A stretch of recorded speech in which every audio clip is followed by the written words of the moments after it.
E hoje falaremos sobre a Grande Depressão, um assunto que me deixa muito animado, eu gosto muito e explica muita coisa de como está a sociedade hoje e é o início de uma tese de um lado político que se estendeu até os dias de hoje e provavelmente vai continuar se estendendo. Então vamos lá, né? Para você que quer só um resumo, quer entender de uma forma muito simples, muito rápida o que foi a Grande Depressão lá nos Estados Unidos e que também gerou esse fator no mundo, eu vou te dar alguns fatores e para quem quer se aprofundar mais no tema, é só ficar no vídeo que a gente vai destrinchar cada tópico, tá? Então, a Grande Depressão ela começa no pós-Primeira Guerra Mundial, que são os loucos anos 20, que é chamado pela história, que é quando acontece uma superprodução nos Estados Unidos e você cria uma oferta muito maior do que a demanda.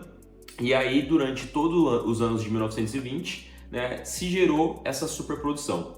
E aí, em 1929, gerou essa especulação na Bolsa Americana, a Bolsa de Nova York, e a gente teve o crash de 29, que é quando a Bolsa Americana ela quebra. Então você tem uma quantidade imensa de pessoas e empresas vendendo ações e a gente tem a quebra da Bolsa de 1929. Essa quebra da Bolsa de 29 surge ali os efeitos econômicos, que é você entra numa grande depressão ou numa deflação muito forte, que é uma espiral negativa, onde os preços eles começam a cair e não faz mais sentido você produzir eles. Então, quando entra nessa terceira parte, né, então onde teve os loucos anos 20, depois a quebra de Nova York, depois a quebra da Bolsa de Nova York de 1929 e depois você tem essa crise econômica vinda da deflação, que entra a Grande Depressão, né? Surge o presidente Roosevelt de como tirar os Estados Unidos dessa crise, que aí entra o New Deal trazendo as ideias de Keynes, né? O keynesianismo, que é você injetar dinheiro público, injetar obras públicas para aumentar o emprego, aumentar o PIB, que estava super negativo numa recessão profunda, e aí você surge o keynesianismo e o New Deal ali trazido pelo presidente Roosevelt até que os Estados Unidos ele sai dessa grande depressão. Só que o grande ponto de inflexão foi o início da Segunda Guerra Mundial em 1939, que aí sim os Estados Unidos realmente saiu da Grande Depressão por conta do aumento da industrialização e a geração de empregos e a economia americana voltou a surgir. Então esse é um breve resumo. Agora eu vou destrinchar ponto a ponto no restante do vídeo. Bom, continuando nos próximos tópicos, agora indo até um pouquinho mais a fundo, eu até peguei uma aguinha aqui para dar aquela hidratada e falar com calma, né? Porque eu tava falando acelerado demais.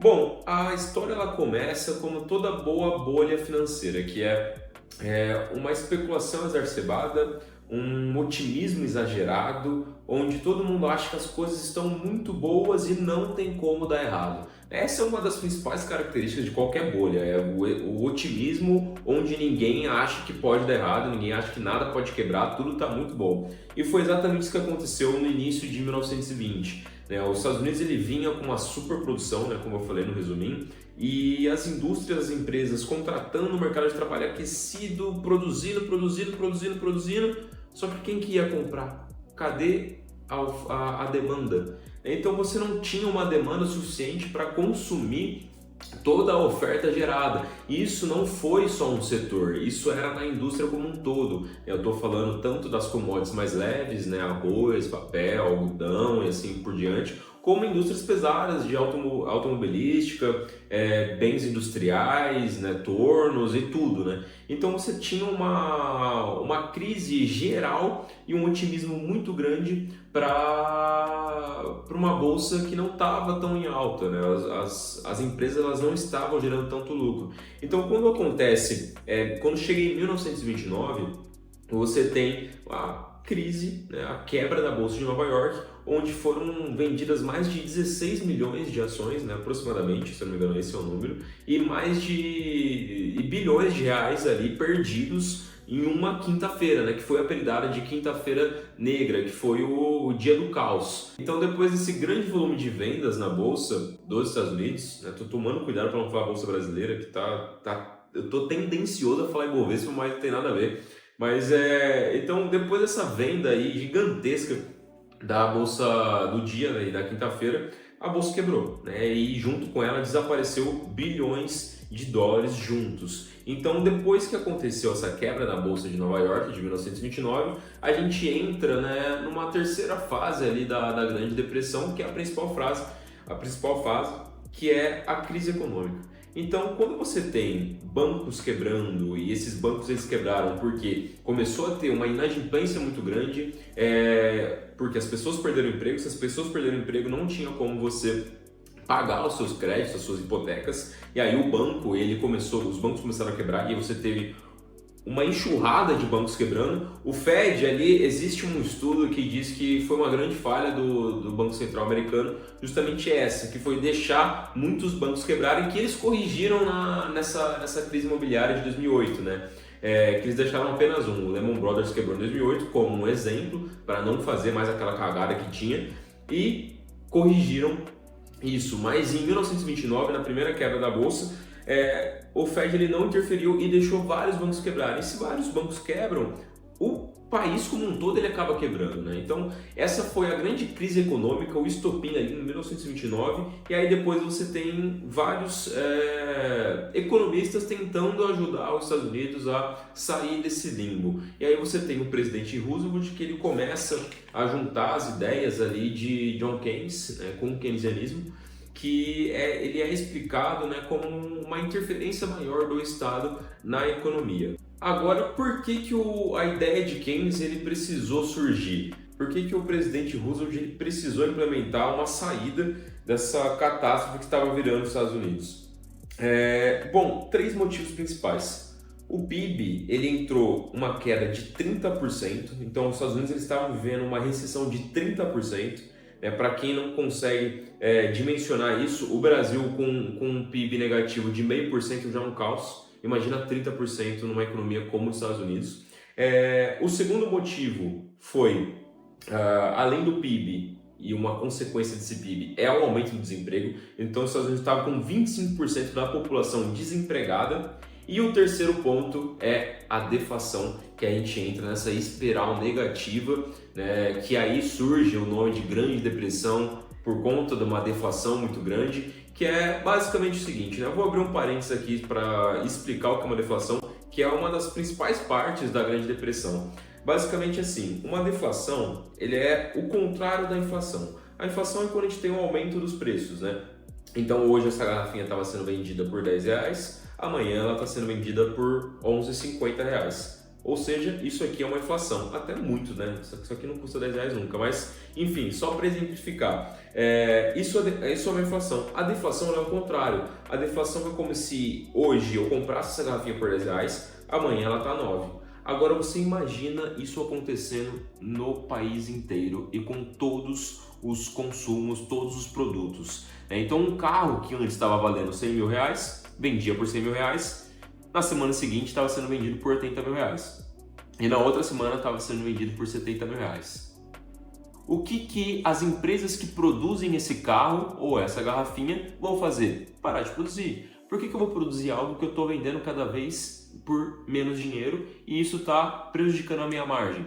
Então a deflação ela é um mal pior do que a inflação. A inflação, uma pequena parte da inflação ela é positiva, porque se você entra numa deflação, você tem as empresas parando de produzir, você tem uma quebra, você tem uma falência nas empresas, você tem funcionários sendo mandados embora, então você tem uma grande parte da população desempregada e, consequentemente, os preços continuam caindo. Então é um ciclo vicioso que é muito difícil de sair.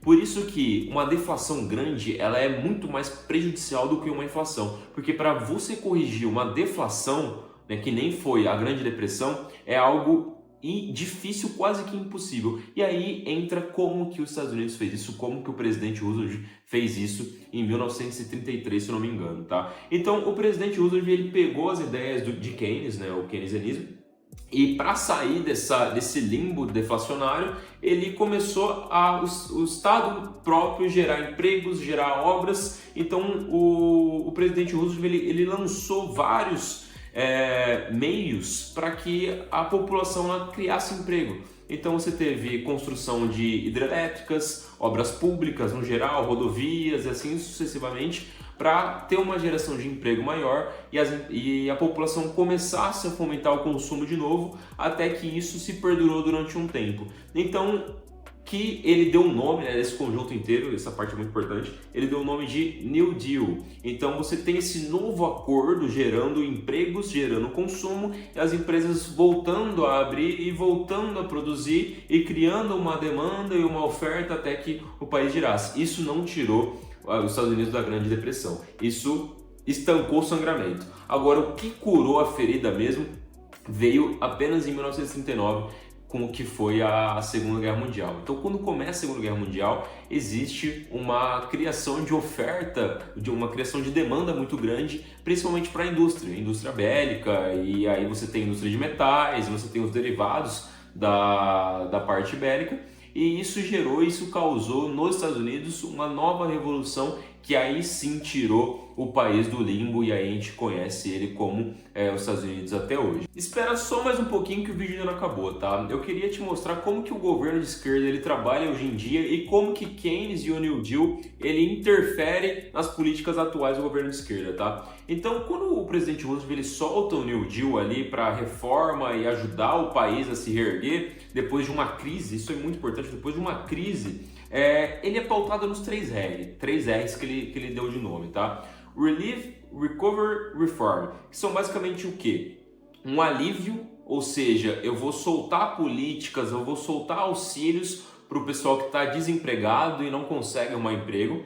Depois eu vou fazer obras públicas, dar trabalhos públicos, né, empregos públicos para o pessoal.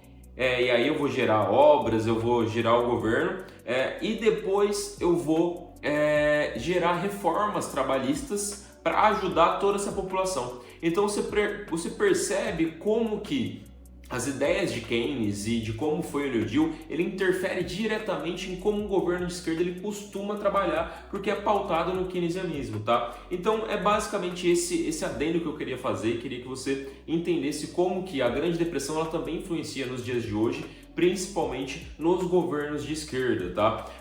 Agora, só para terminar o vídeo de verdade. Então, resumo do resumo. Primeiro, nós tivemos uma superprodução dos loucos anos 20. Essa superprodução gerou a quebra da Bolsa de Nova York em 1929. Essa quebra da Bolsa de Nova York gerou uma crise econômica gigantesca nos Estados Unidos. E depois, como sair dessa crise que também gerou essa espiral negativa da deflação, veio o presidente Roosevelt com o keynesianismo e o New Deal para fazer essa reestruturação econômica, que também incentivou a governos autoritários a surgirem na época e deu início à Segunda Guerra Mundial, que aí tirou realmente os Estados Unidos da Grande Depressão.